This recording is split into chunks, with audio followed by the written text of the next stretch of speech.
Every kid deserves a puppy. Daisy, stop treating her like she's made of glass. My sister Bridget yelled that right in front of 32 guests at my daughter's 8th birthday party. Then she pulled off the pink cloth and shoved a husky puppy into Ivy's arms. Ivy has a severe allergy to dog hair. My whole family knew it.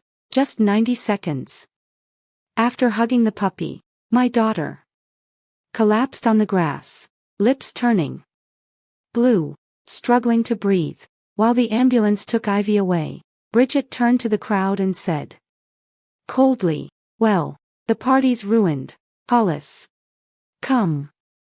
Give your Princeton speech now." My own parents stood on the porch and didn't even follow us to the hospital.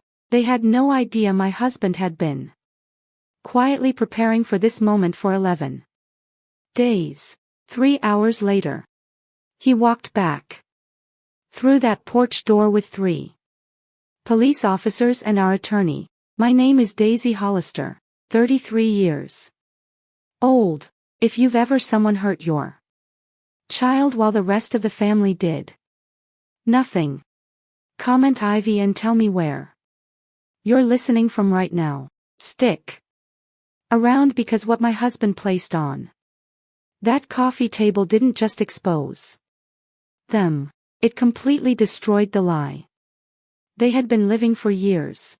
Like and subscribe. There is a laminated card in my wallet. It's the size of a credit card. Edges softened from 4 years of being pulled in and out.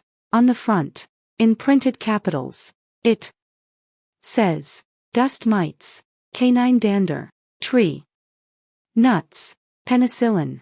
Under that, my daughter's name. Under that, my cell number. I pulled it out to show a barista once at a coffee shop on Lancaster Avenue in Bryn Mawr. Because Ivy had asked for a cookie and I wanted to double-check the ingredients. The barista was young. She looked at the card. She looked at me. "Is that for you, my daughter?" I said, "Grade 3 canine dander." Which means one hug from the wrong dog can put her in a hospital bed. The barista's face changed the way faces change when strangers finally understand. She handed the cookie back and pulled a different one from a labeled tray behind her. She did it quietly. She didn't make a thing. Oh, F it. I had shown that card to my sister Bridget exactly 7 times. She had touched it once when she asked why I laminated something so ugly. She never touched it again. That's how I want you to understand the beginning of this story. Not with a moment, with a card, with a woman who has spent 4 years memorizing what her daughter cannot touch, cannot smell, cannot hug, with a family who watched her do it and called her paranoid. Ivy turned 8 this April. She reads 2 grades above her level and keeps a rock collection in an old cardboard shoebox. Her favorite piece is a chunk of quartz she found at a state park in Bucks County when she was 5. She calls it the good one. When she is nervous, she takes it out of the box and holds it against her cheek. Ivy is scared of ambulance sirens. She got that fear at 6 on the way to Bryn Mawr Hospital after a cousin's wedding where someone brought as a +1 and nobody warned us. Ivy has been on a strict allergy plan since preschool. Every teacher, every playdate parent, every extended family member has been told in writing twice. Her pediatric care plan literally reads, no household or party pet exposure. She wrote her birthday guest list herself. 6 friends from 2nd grade and 2 stuffed animals. Her handwriting sloped down toward the end of the page. She asked if we could hold the party at her grandmother's House in Villanova because of the swing. I said yes to my mother's yard because Ivy loved the swing. That was the mistake I would pay for. My sister Bridget is 4 years older than me. My mother Sylvia calls her my success story. She calls me my creative one. When my mother says creative, her voice drops half a step. The way people say a diagnosis. Bridget is a real estate broker for Compass in the mainline luxury market. Her Facebook fills up every time she closes a house over $2 million. Her husband Weston is a senior consultant at McKinsey's Philadelphia office. Their oldest Hollis had just received a Princeton acceptance the month before Ivy's birthday. Bridget posted a photo of the letter and captioned it, "Overwhelmed. Prouder than I've ever been. Class of 2030. My mother called me screaming. He got in. He got in." I said, "That's wonderful." I meant it. Nobody in my family has ever called about Ivy's medical file with that kind of scream. I should tell you what my sister's house is like because it matters. Bridget and Weston live in a 5-bedroom colonial in Gladwine. Their driveway is the kind of driveway where nothing is out of place. Their front door has a lion knocker my mother gifted them when they moved in, which my mother has never gifted anyone else in the family, including me. Inside, every wall is painted a color from the same soft neutral palette. There is a framed print of the Princeton campus in Bridget's home office. She bought it 2 months before Hollis got in. She was, I have to say this because it's true, she was that certain he would. My daughter's room in our little 3-bedroom ranch in Bryn Mawr has walls she chose herself. 2 of them are a color she called sky. Inside a lemon. One is white with a mural I painted of a mountain range because Ivy asked. The last wall has a shelf of chapter books at 2nd grade level and above, arranged by the color of the spine, because Ivy prefers it that way. My mother has been to Ivy's room 3 times in 8 years. My mother has been to Bridget's colonial about once a month for a decade. At Thanksgiving in November of 2025, 5 months before the party, Bridget watched Ivy check the ingredients list on a box of dinner rolls at the counter. She turned to the whole table and said, loud enough to reach the pantry, "You baby that kid too much, Daisy. She's never going to be tough." I said, "She's allergic, Bridget." Bridget said, "She's dramatic, like her mother." My father, Roland, nodded like she'd said something wise. My mother sighed the sigh of a woman being asked to referee children who should have grown out of this. My husband, Grant, did not say a single word to Bridget. He just did not take his eyes off her. That night, driving home on the turnpike, we stopped at a rest area near Valley Forge. Grant killed the engine and sat with his hands on the wheel for a long minute. "Daisy," he said, "I don't think your family is safe for our daughter anymore." I told him he was being dramatic. He never brought it up again. That was the last time I underestimated him. On March 27 at 4:00 in the afternoon, Bridget posted the Princeton letter to Instagram. Regular decision release day. My mother called me 9 minutes later, breathless, from her kitchen phone. "He got in. He got in. Daisy, do you understand what this means for our family?" I understood exactly what it meant. It meant Bridget had a trophy again, and my family had a headline. It meant Ivy's birthday was about to be reorganized around a Princeton acceptance. I told my mother I was proud Of Hollis. I told Ivy that night, gently, that her cousin had good news. Ivy sat cross-legged on her rug and started to draw a card. 2 lollipops in crayon and the words, "Congrats, Cousin Hollis" in block letters. She kept the card in the top drawer of her desk. I'm going to give it to him first, Mommy. Even before I open my presents. Because Grandma said today is his day, too. She nodded. It's fair. 3 days later, on Monday evening, Bridget called. Her voice was in the register she uses on clients. Daisy, I was thinking, since Hollis's news came right before Ivy's birthday, why don't we share the day? One big family afternoon at Mom and Dad's. Everyone's there anyway. I was standing at the sink, hands wet, phone on speaker. I said, Ivy wanted a small thing at our house. 6 kids.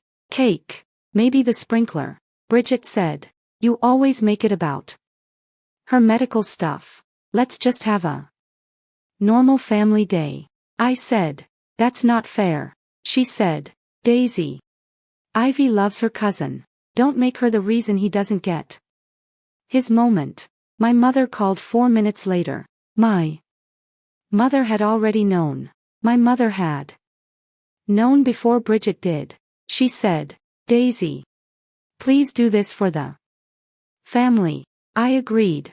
I would spend the next 6 weeks turning for the family over in my hands like a stone that got heavier each time I picked it up. The party grew without me. My mother took over the cake. Bridget took over the decor. Weston ordered an 8-feet ban. Are from a print shop in King of Prussia. It said, congratulations Princeton 30. Across the whole thing, my father agreed to give a toast. My assigned role was bring Ivy in the birthday outfit. That was the language my mother used. Bring her. Grant asked me one night in early April, over the kitchen island, who's making the guest list? I said, Mom clears throat and Bridget. He was quiet for what felt like a long time. Then he asked, is Bridget bringing a gift? I said, she said something. He said, ask your mother to send you the guest list. I did. She sent it. There were 32 names. 24 from her side. 8 from Grant's. Halfway down the list next to Bridget and Weston's group was a name I didn't recognize. Dr. Farlow. I assumed a friend of Weston's. I did not ask. For days before the party, I took Ivy to a boutique on Suburban Square to pick a dress. She chose one in pale lavender. She twirled once in front of the mirror. Mommy, will Aunt Bridget be nicer at my party? Of course. I said. I would remember that promise for a long time. I did not know that while my daughter was spinning in front of that mirror, my sister was on a farm in Lancaster County, signing delivery paperwork for a 12-week old female husky. In the week before for party, Grant did things I did not read as significant at the time. He took a Wednesday morning off from work to bring both EpiPens to Ivy's pediatrician for a same-day check. He asked casually if Dr. Rowland could write a fresh prescription for a spare, one to keep at home and one for a backup. At the party, he mentioned we were going to a large family gathering with an unknown number of guests. Dr. Rowland asked the routine questions and wrote the prescription. Grant folded the note into his wallet. He called our home insurance carrier on a Thursday afternoon. He asked me from the couch in a tone I did not question what the deductible was on our health plan. I told him. I didn't ask why. If I had, he would have told me. He was not hiding it. He was letting me not carry it. He spoke to Sinclair twice that week, once on Monday, once on Friday, from the little office at the back of our house with the door closed. I heard his voice through the wall on Friday, just the shape of it, low, steady, no rising notes. He came out of the office and asked me if I wanted takeout for dinner. He picked up soup from a place in Wayne.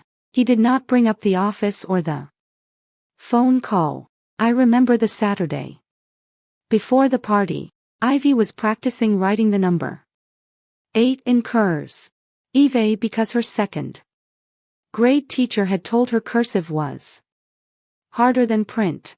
She wrote it 8 times on a legal pad. And I told her she was better at it than I was. She said, "You're just saying that." I said, "No, I'm not. That's the truth." She smiled. Grant, from across the kitchen, was reading a printout of something. He folded it in half and put it in the drawer where we keep takeout menus. I asked what it was. He said, "Nothing you need to worry about right now." I trusted him.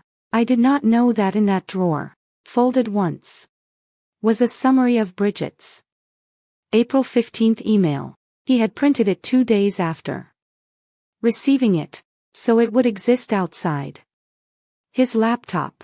He kept it in the takeout menu drawer because he trusted, correctly, that my mother would never look in there when she visited. The morning of the party, I woke up to Ivy already awake. She was sitting on top of her comforter, holding the congrats cousin Hollis card in her lap, running her thumb along the folded edge. Her hair was already brushed. She had brushed it herself. "Mommy," she said, "I want to give it to him first. Before the cake. Grandma said today is his day, too." I sat down on the edge of her bed. I told her that was a beautiful idea. I told her she was the kindest 8-year-old I had ever met. Grant came in with a coffee for me and 2 EpiPens in his jacket pocket. 2. He usually carries one. I noticed. I said, "Why 2? He said, "Just being careful." I believed him. At noon on Sunday, April 26th, we pulled into my parents' driveway in Villanova. The first thing I saw was not Ivy's cake. It was the banner. "Congratulations, Princeton 30, stretched across the porch, blocking half of the front of the house. Ivy's cake table had been pushed to the shady side of the yard, half under the crabapple tree, where the light was bad. 4 photos. Hollis's table was in the center, on the freshly cut grass, next to a mimosa station. My mother came out to greet us in a linen dress. She hugged Ivy quickly, kissed her forehead, and immediately called Hollis over for a group photo with 2 of Grant's cousins. Ivy stood at the edge of the frame, uninvited to the shot. She held her card behind her back and waited. "He's Princeton. Can you believe it?" my mother said to one of my cousins. Bridget came out of the garage. She was smiling in the way she smiles at open houses. She was walking beside a crate covered in soft pink cloth. She winked at Weston across the yard. Weston did not wink back. At around 12:25. After the mimosas had gone around twice, Bridget carried the crate to the center of the yard and set it down beside Ivy's cake table. She clapped her hands twice, loud, to bring the yard's attention. "Everybody, before Ivy opens her presents, her aunt has one special surprise." I froze. Grant rose from his folding chair. My head ran through every allergen list I had ever memorized. My hands did not move fast enough. I opened my mouth. "Bridget, wait." She talked over me. She said it to my face. In front of 32 people. "Every kid deserves a puppy. Daisy, stop. Treating her like she's made of glass. She pulled the pink cloth away like a magician revealing the trick. Ivy looked at me. She asked with her eyes. I did not shake my head fast enough. The puppy leaped up. Bridget scooped it into Ivy's arms. Ivy. Meet Willow. Ivy knelt. Willow licked her chin. Ivy laughed once. That 8-year-old laugh that catches in the back of the throat. Grant had already started walking across the yard. 30 seconds in. Ivy coughed. My mother was still smiling for a photo.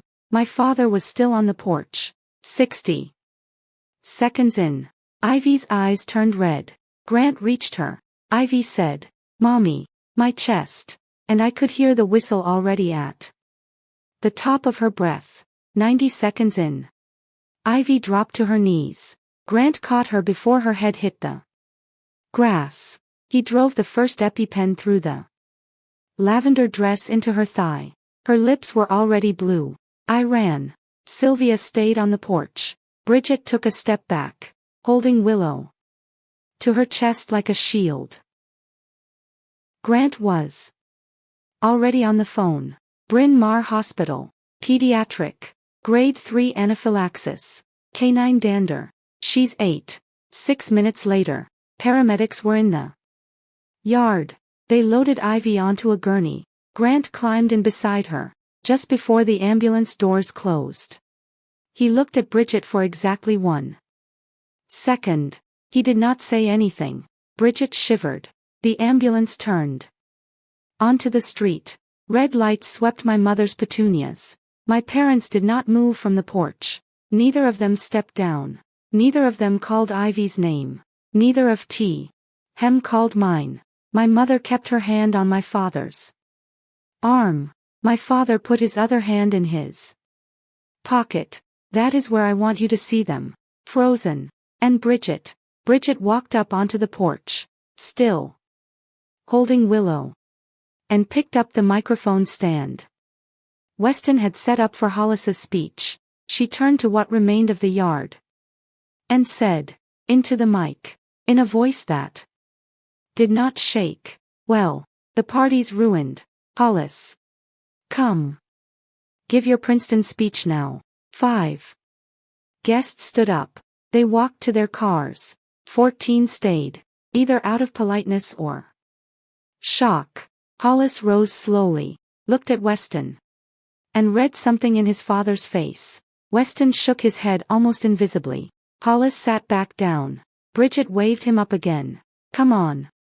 Sweetheart, don't let this ruin your moment." He didn't move. A Ring doorbell on the porch was recording every word. Nobody noticed. I got in my car and followed the ambulance. Halfway to the hospital, my phone buzzed. It was Grant. "Take your time. I've got her. Call Sinclair when you're at a red light." I read the name Sinclair. I did not understand. I walked into Bryn Mawr Hospital's pediatric ER at 1:12. The floors were pale yellow. A nurse at the front desk. A woman with a name badge that said Corinne Vasquez. Met my eyes before I said Ivy's name. "She's stable, Mama. Your husband hasn't left her side." I nodded. I could not speak. She walked me down the hallway. The smell of the ER is a smell I know now. Chlorhexidine. Latex. Coffee gone cold. In an abandoned cup.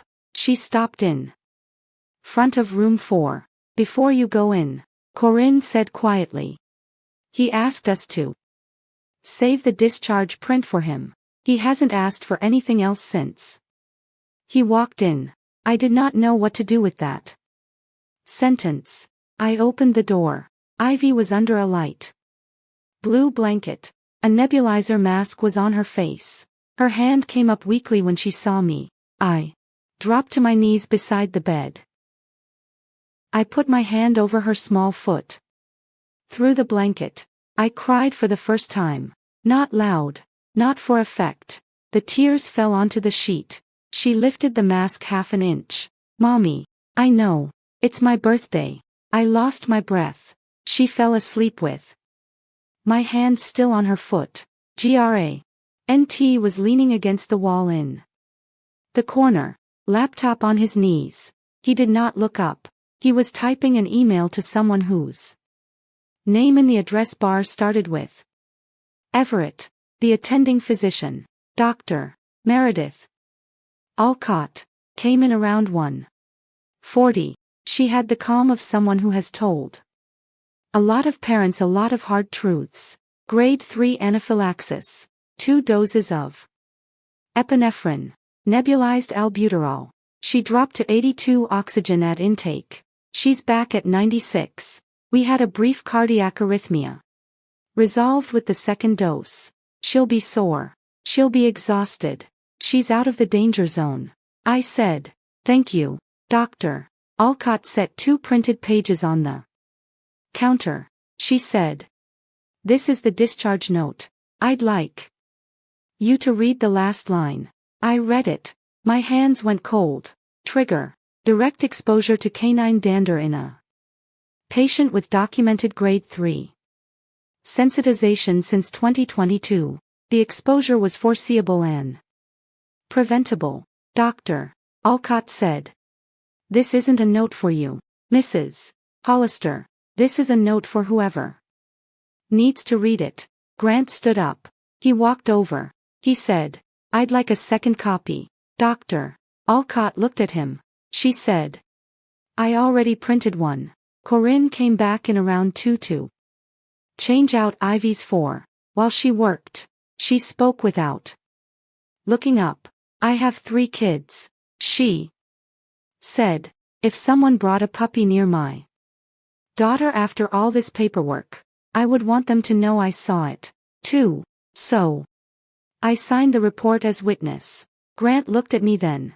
He looked at me for the first time all night. He said, Daisy, I have to go back to your mother's house. There's one thing I need to bring back with me.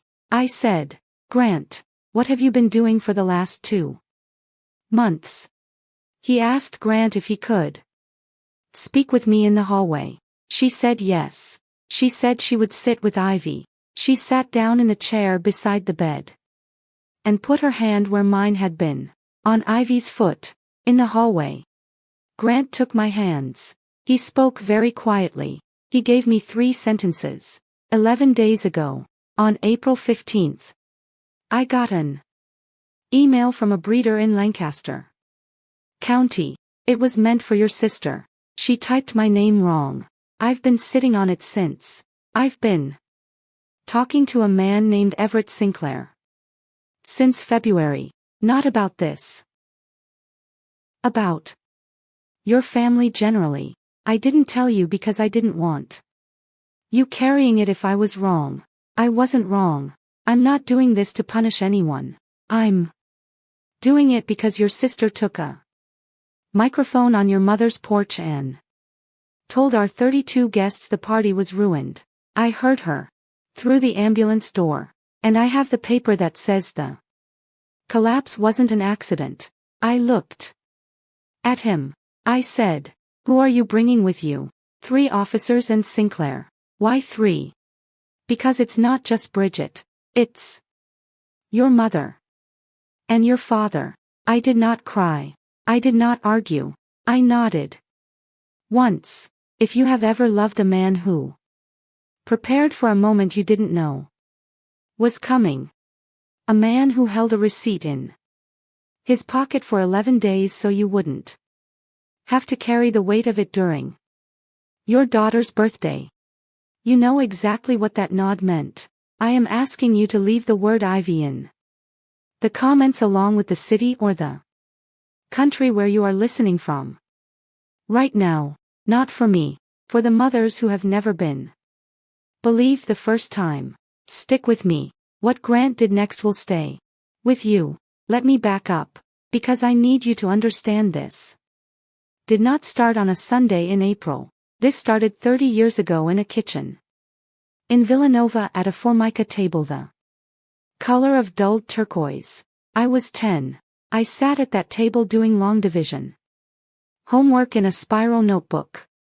My father was in the driveway with Bridget, my 17-year-old sister, teaching her to parallel park his Buick. I remember the sound of the tires against the curb. I remember the way she kept saying, "Sorry, Dad." I went to the window. I said, "Dad, when's it going to be my turn?" He didn't look up. He said, "When you're a Bridget." I remember thinking that was a strange sentence. It took me 23 years to understand it wasn't a sentence. It was a rule. 12 years later, I was 22. Engaged to Grant. My mother threw us an engagement dinner. In the same house. Bridget was in the middle of divorcing her first husband. A man whose name doesn't matter to this story. She cried through most of the appetizers. My mother pulled me into the kitchen after the main course. "Not tonight, honey. Your sister needs the room." We drove home late. Grant was quiet for the first 20 minutes. On Route 30, then, without turning his head, he said, "Daisy, your family made your engagement about your sister's divorce." I told him he didn't understand. I did not talk to him for 3 days. He never brought that dinner up again. But he never forgot it, either. I would learn that about him too late to feel proud in time.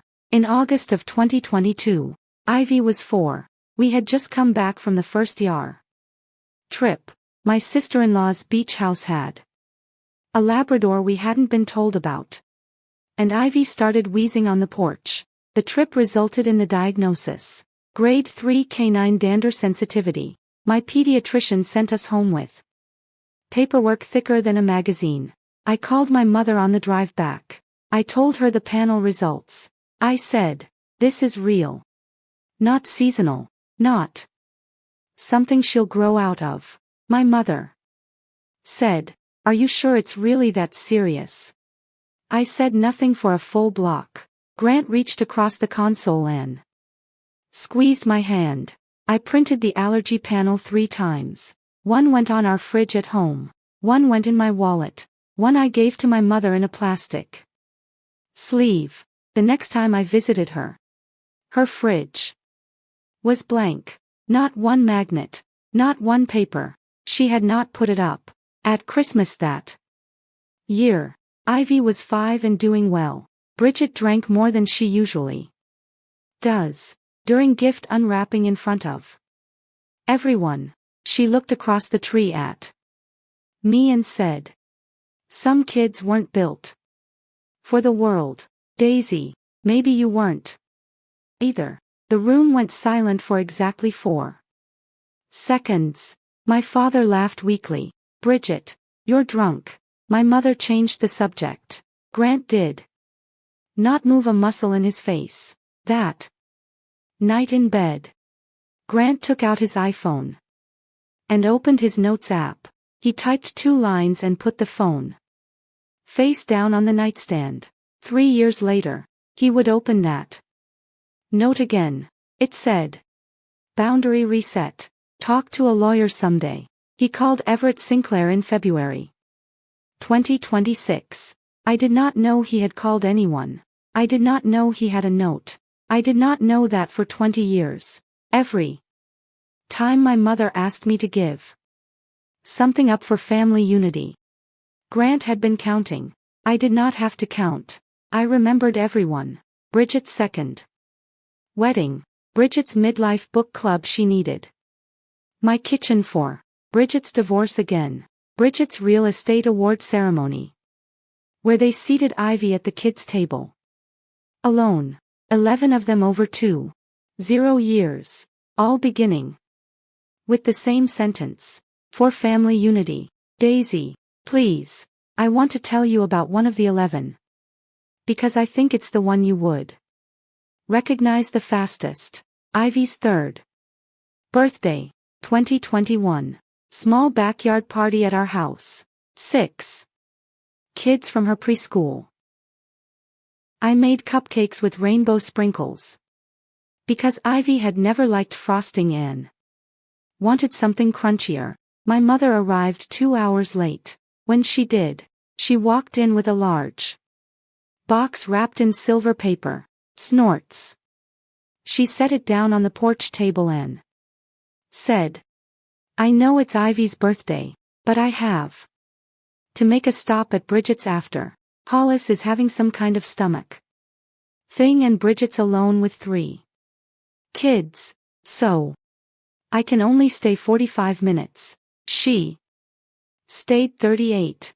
She left before Ivy blew out the candles. The box on the porch table turned out to be a set of hand-painted wooden blocks. They were beautiful. They were also, I found out when I unpacked them later, a set my mother had originally intended for Hollis when he turned 7 years earlier. She had forgotten to give them to him. Bridget had told her not to bother. Hollis had outgrown blocks, so my mother rewrapped them for Ivy. I did not confront her. That is the version of me I was for 32 years. Grant knew. Grant had watched her wrap them. Grant said nothing at the party. He said one thing in the car on the way home after Ivy fell asleep in her car seat clutching a wood N block. He said, "Daisy, your mother re-gifted her granddaughter's 3rd birthday present." I said, "It's not a big deal. Ivy loves them." He said, "Yes. Ivy does love them. That's not the point." I did not ask him what the point was. I already knew. I just could not say it out loud yet. 2 weeks before Ivy's party, my mother let a sentence slip. I was in her kitchen unloading her grocery order because her back had been hurting. She was sitting at the island. She said, without meaning to, "You know Bridget's going to want to share Ivy's day with Hollis, don't you?" I looked at her. I said, "Bridget hasn't called me yet." My mother realized. She recovered fast. "Well, I'm just saying she might." 6 days later, Bridget called with the shared birthday idea. Fresh. Spontaneous. Born of love. It hadn't been Bridget's idea. It had been my mother's. My mother had fed it to her. That was the moment I understood. For 33 years, the woman who called me her creative daughter had also been the woman writing my sister's lines. Grant drove back to Villanova with Sinclair in the passenger seat and the 3 officers following in a marked cruiser. I stayed at Bryn Mawr Hospital. Ivy was sleeping. Corinne stayed in the room with me. Grant texted from the road, "I'll call you the second it's done." Corinne knows to page me if anything changes. Sinclair, I would later learn, spoke to Grant only once on the drive. He said, "Grant, remember what we agreed. You don't raise your voice. You don't accuse. You let the paper speak." Grant later told me that on the drive. He thought about Ivy's small purple sneaker still lying on the grass in my mother's yard. He knew nobody had picked it up. Snorts. He knew Bridget had probably stepped over it. He knew my mother would eventually kick it under a chair without meaning to. He kept both hands on the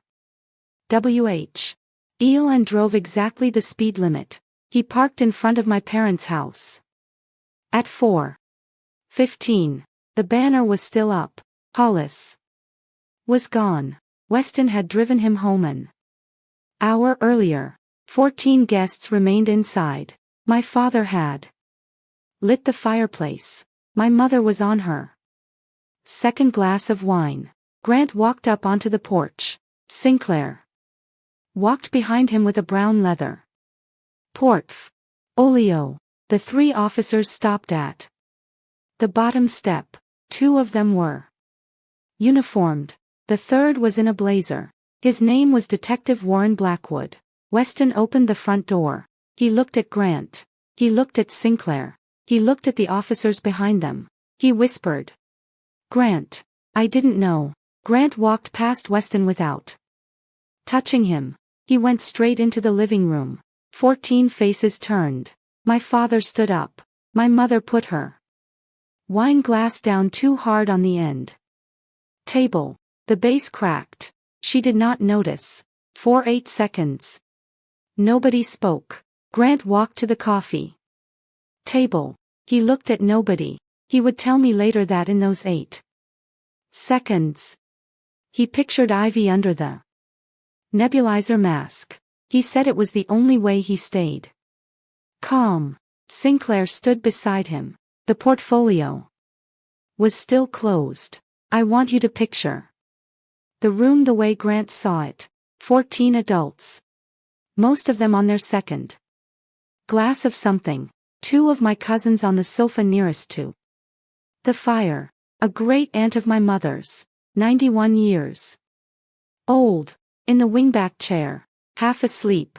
My Uncle Douglas, near the window, holding a plate with a slice of Ivy's untouched cake. Bridget in the armchair by the fireplace, with Willow, who was chewing on the fringe of a decorative throw. Weston, coming in behind Grant, still standing at the doorway with his hands in his pockets. My father at the mantel, drinking a whiskey he had poured heavy. My mother at the end table, whose glass had just cracked, and whose eyes were on Grant like she had never seen him before, though he had been her son-in-law for 11 years. My father tried. Grant, is Ivy? Is she okay? Grant did not answer him. Snorts. He nodded to Detective Blackwood. Blackwood stepped into the doorway. Bridget stood up from the armchair. She had been sitting with Willow in her lap the whole time. Grant, sweetheart, she's stable, right? So this is a lot. You're taking this too far. She was still holding a wine glass. The red inside it tilted but did not spill. Grant did not answer her. He took the envelope out of his inside coat pocket. He laid it flat on the coffee table. He did not open it yet. Every eye in the room went to the envelope. Then he opened it. He drew out the discharge note. He set it on the wood. He pointed to the last line. He looked up at Bridget. His voice did not rise. It got quieter. No, you did. Sinclair set the portfolio down beside the discharge note. He had no tea opened it yet, either. Sinclair said, Mr. and Mrs. Beaumont, perhaps you'd like to sit down. There are 4 more documents. My mother's hand began to shake before she finished the first line. Sinclair pulled out the first document. He set it on the coffee table directly under the reading lamp. He did not sit. He read from it standing. April 3rd. Bridget Ainsworth to Farlow Kennels of Lancaster County. Quote, reserving the female Husky puppy. Prefer 12-week readiness. End quote. He turned the page. April 15th. Bridget Ainsworth to Farlow Kennels. Quote, she settled in beautifully. My niece is going to lose her mind. Her mom is one of those paranoid types about allergies. She'll grow out of it. Just needs someone to stop coddling her. End quote. Bridget slid down onto the edge of the armchair. Her mouth opened, but no sound came out.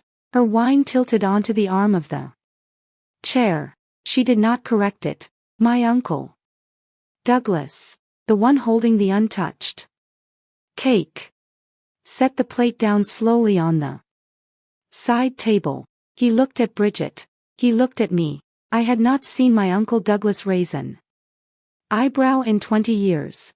He raised one now. Then, he did not lower it. Sinclair said, those are Ms.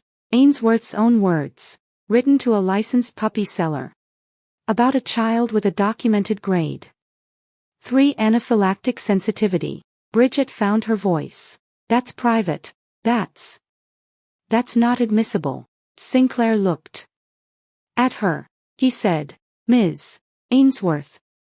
You typed my client's email address into the carbon copy line.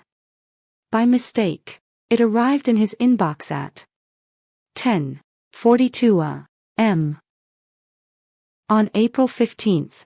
It has been in his possession for 11 days. He pulled out the second document. He turned to my mother, Sylvia Beaumont, to Bridget Ainsworth. Venmo transfer 800 April 10th memo. N. I quote. For Ivy's big moment. With a party emoji. My mother's face collapsed. She said. I thought it was for decorations. Sinclair slid the Farlow Kennels invoice next to the Venmo screenshot. The puppy cost $400. There is no decoration invoice on record. Would you like to revise your recollection? My mother did not speak.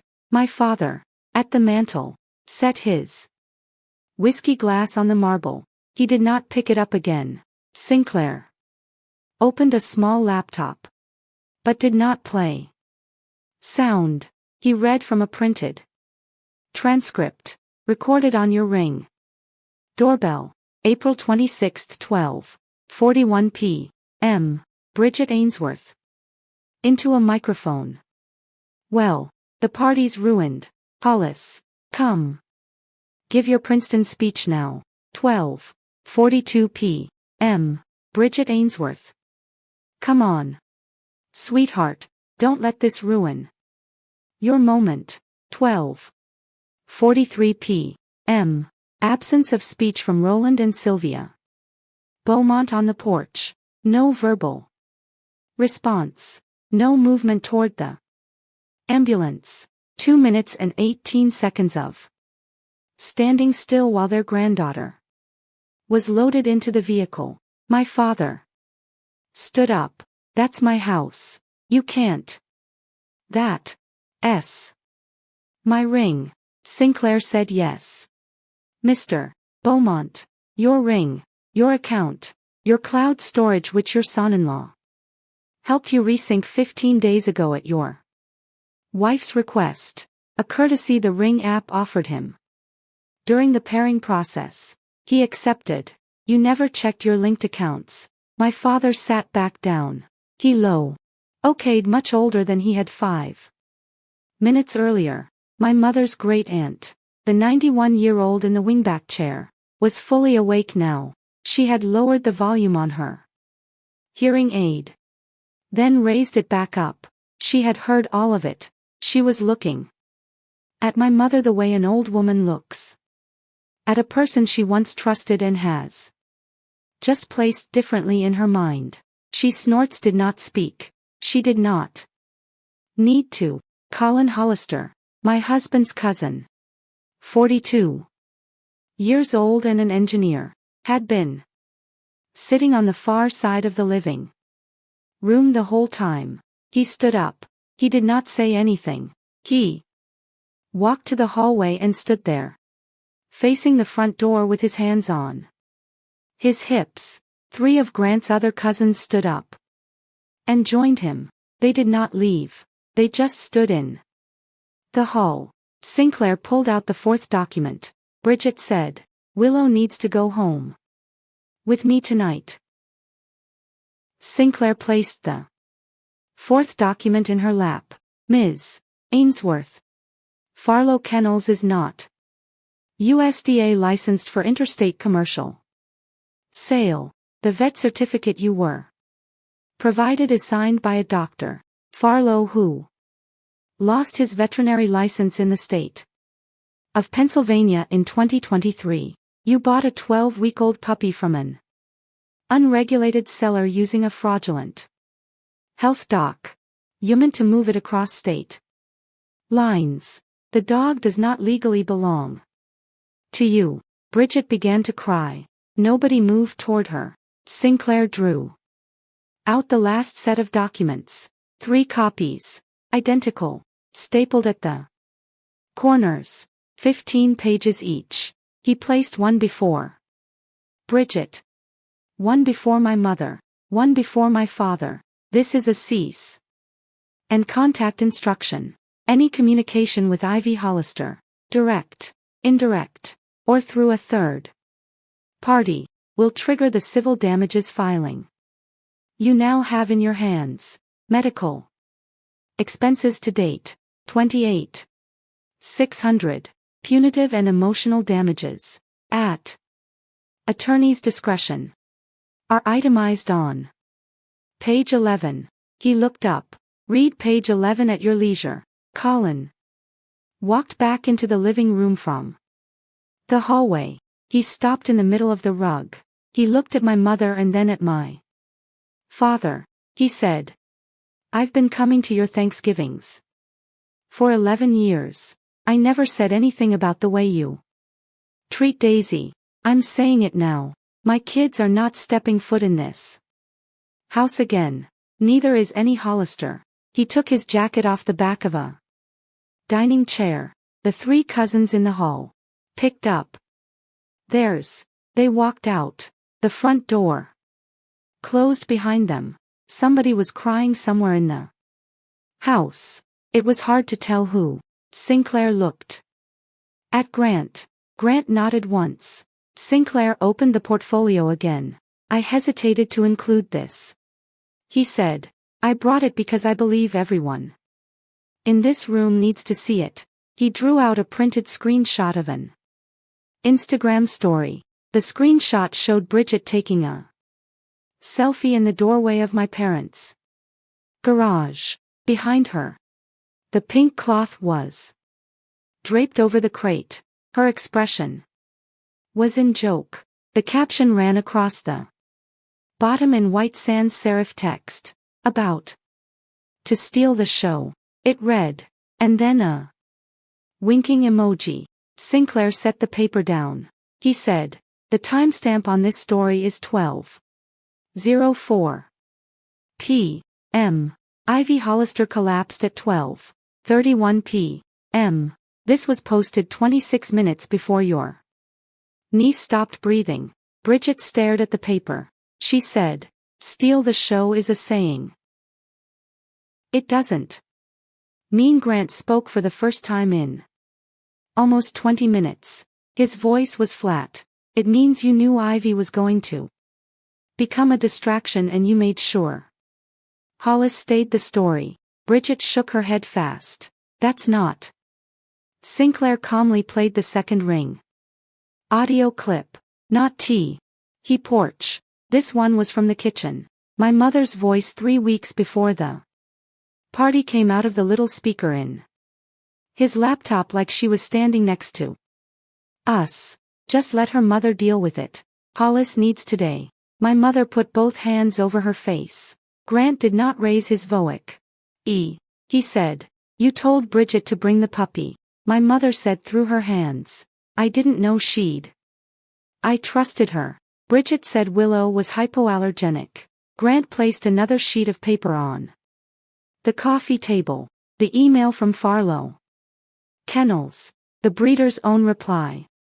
"Huskies are not hypoallergenic. We recommend against gifting to a child with dander sensitivity." He snorts placed Bridget's response next to it. "She'll grow out of it." My mother took her hands away from her face. She looked at Bridget. She looked at her the way I imagine a mother looks at a child she thought she raised right and realizes she did not. It was the first honest look my mother had given my sister in 37 years. Bridget's shoulders started to shake. She said, "I wasn't trying to hurt her. Hollis worked so hard. And you always. Daisy always makes it about Ivy. I just wanted one day." Grant said, "Ivy is 8. Hollis is 18. He'll have thousands of days. She was going to have one." The living room was silent. Ivy's untouched birthday cake sat on the counter through the archway. It had not been cut. It was still whole. The candles had never been lit. My father, quieter than I had ever heard him in my life. Said, Grant. She made a mistake. Grant did not answer. Sinclair spoke. Mr. Beaumont. That distinction is what we are here to correct. I want to sit with the word mistake for a moment because it is the word that had held our whole family together for 3 decades. A mistake is when you drop the salt into the boiling pot instead of the salt shaker. Snorts. A mistake is when you take the wrong exit on the turnpike. A mistake is not sending a delivery confirmation to the wrong email address. A mistake is not what my sister did. My sister ordered a husky. My sister used a stranger to raise it for 2 weeks. My sister forced my daughter to hug it in front of 32 people so my sister's son could have a cleaner Princeton acceptance video. My sister called that a moment. And then, after my child's throat had swollen shut, my sister told 14 guests the day was ruined and asked her teenage son to give a speech into the microphone she had picked up off the porch of the woman she called Mom. My father called that a mistake for 33 years. When my mother had called me creative and when my sister had called me dramatic and when my father had called me a Bridget's little sister, they were doing the same thing. They were choosing a word small enough to make what happened forgettable. Mistake was that word. Grant, standing in the middle of the living room with a discharge note under his hand, refused to hand them that word. That is when I walked back into the house. I had told Corinne I would be back in 30 minutes. Colin's wife, Adele, had come to sit with Ivy so I could be there. I had let Grant do the first part alone because he had asked to. I would not miss the second. I walked into the living room. My daughter's small purple sneaker was in my right hand. I had picked it up off the lawn on the way in. It had grass stains on the heel. Bridget saw me. She said, Daisy, I'm sorry. I did not look at her the way she wanted me to look at her. I looked at the pile of paper on the coffee table. Then I looked at her. I said, say it to the paper. She's the one who almost lost her breath. I laid the sneaker down on top of the stack of receipts. Nobody touched the stack again. If you have made it this far and you are watching this alone at 2:00 in the morning because someone in your family also once made a distinction between a mistake and what they did, I want to tell you something before I finish this story. You are not taking it too far. You are finally taking it exactly far enough. Leave the word Ivy in the comments if you haven't yet. Tell me where you're listening from and stay with me. The last part is the part that changed my daughter's life. 3 weeks passed. It was and was not quiet. Bridget's brokerage, Compass Main Line, opened an internal ethics review the Wednesday after the party. 2 of her larger listings, a 3.4 million colonial in Gladwine and a 2.8 million farmhouse in Villanova, quietly withdrew from her representation the following Monday. The sellers gave no public reason.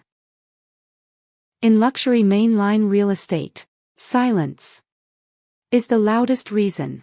Her Zillow reviews slid from 5.0 to 2.8 in 8 days. A private local Facebook group, 300 members, Mainline Moms, posted an anonymous account of an incident at a Villanova birthday party involving a child with a documented anaphylactic condition and an aunt who ignored the medical file.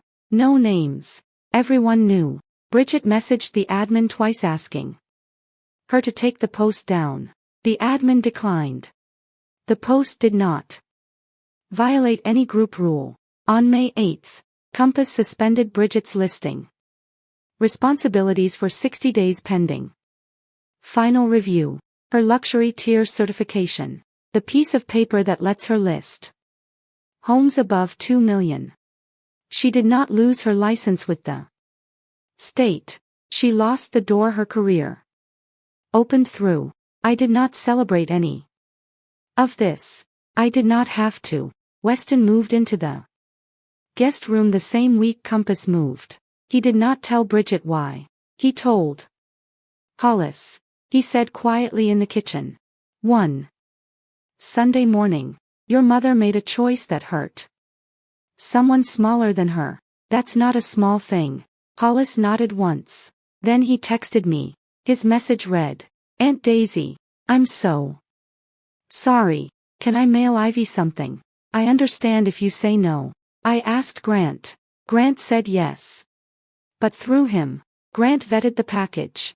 Hollis mailed a hard-cover children's science book about volcanoes because Ivy had told him at Thanksgiving that she wanted to be a geologist.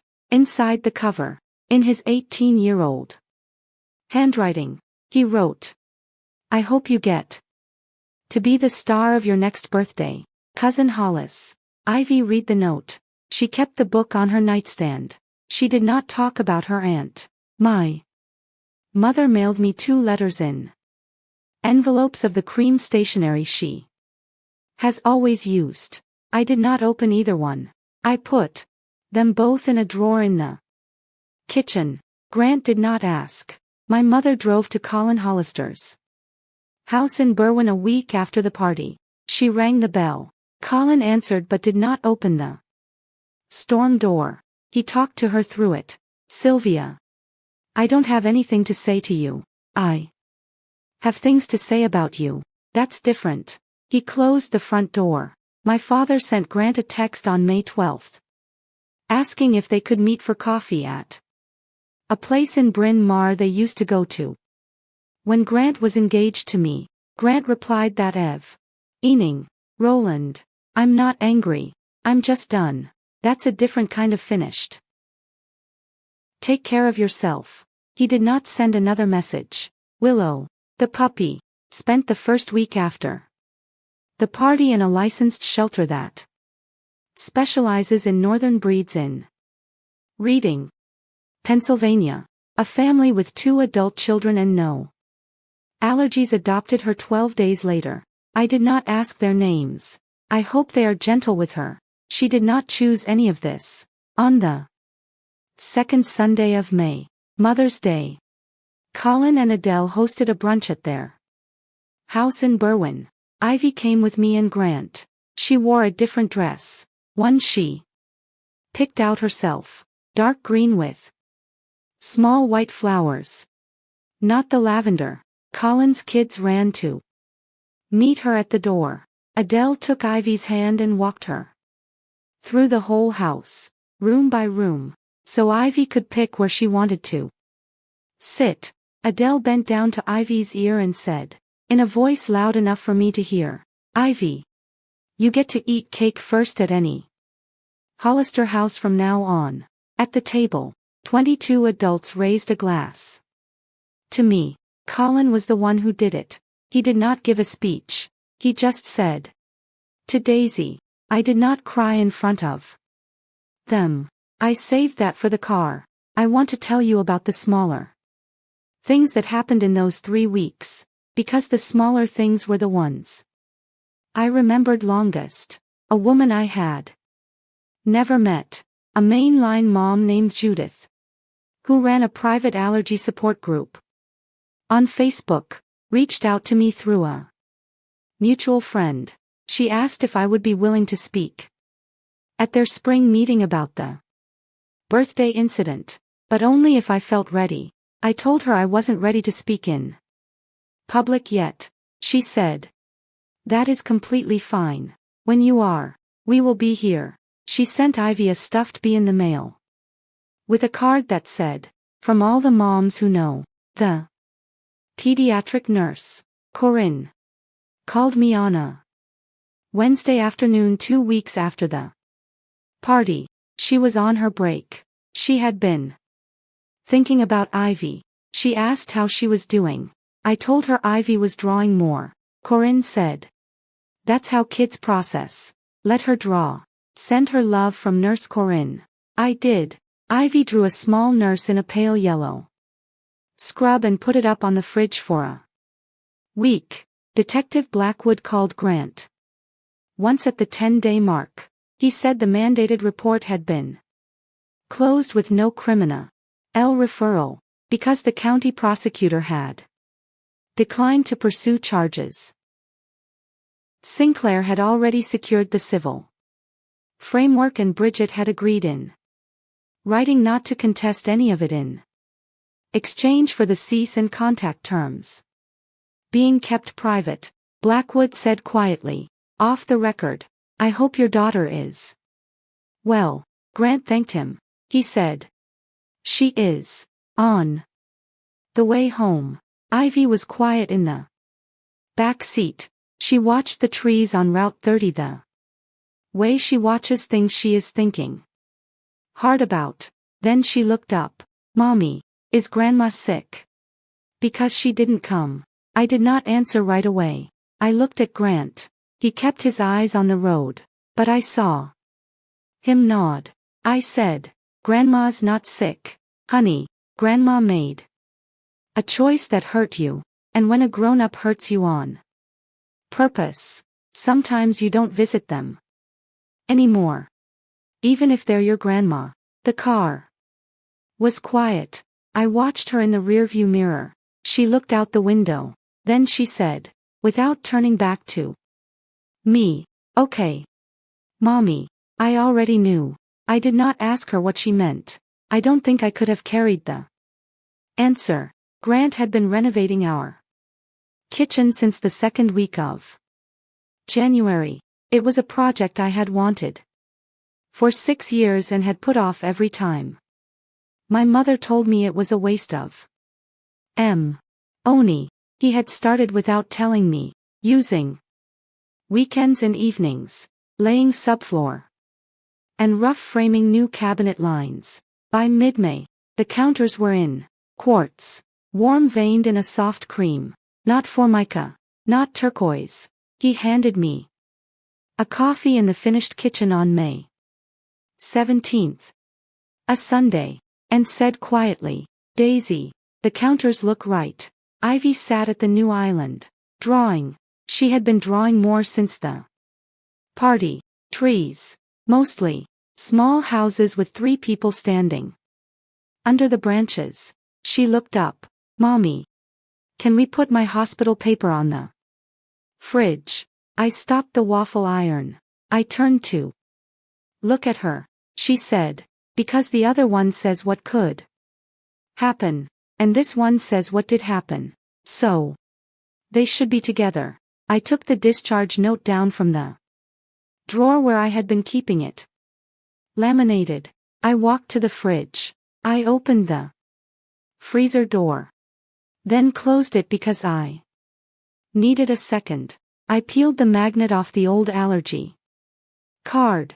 I set the 2 laminated pages side by side on the door. I stepped back. Ivy came over. She dug through the little basket on the counter for the rock-shaped magnets she had made in art class in October. Ober. She pressed one, a piece of quartz sheet, painted white, against the top corner of the discharge note. "There," she said. "Now they're a pair." I stood at the kitchen window and looked out at our small backyard. The lawn had a bald spot from where the ground sinks in spring. Ivy had planted 3 tulips last fall. In that spot, 2 of them had come up, yellow, the color she picks for everything happy. Grant came behind me. He did not say anything. He put his hand at the base of my spine. That was all. I want to say this last thing carefully, because I have been sitting with it for weeks, for 33 years. I called those people my family because I thought family meant staying. My mother taught me that. My father taught me that. My sister used that word, family, like a leash she could pull whenever I asked too much of her. And I let her pull it, because that's what my mother had taught me family meant. My daughter taught me in 90 seconds on a lawn in Villanova that family means noticing when someone can't breathe and doing something about it, even if the someone who can't breathe is you. Ivy looked up from her drawing. Mommy, is this a happy ending? I turned from the window. I sat down on the stool beside her. I looked at what she had drawn. It was a tree with 3 people standing under the branches. Not 5, 3. I said, it's the ending we chose. Honey, that's the same thing. She nodded once. She went back to coloring. The pink cloth from that crate is folded in a small box on the top shelf of my closet. I will not throw it away.